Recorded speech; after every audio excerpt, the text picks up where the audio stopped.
Good morning, everybody. In the name of the God, today, June 23, Tuesday, 2022. I'm here in Port Credit of Toronto, Canada.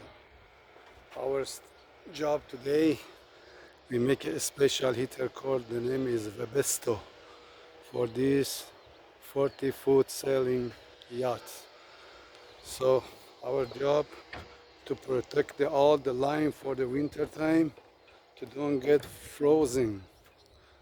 As you can see, I get the tour of this particular job.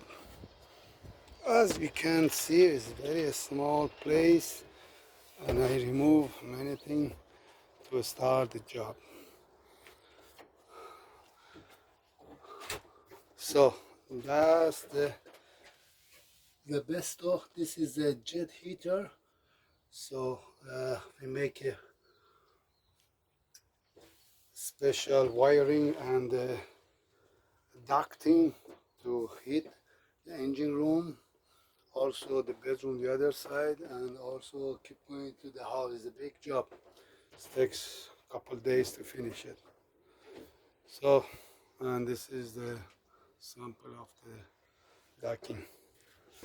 Anyway, we start this for the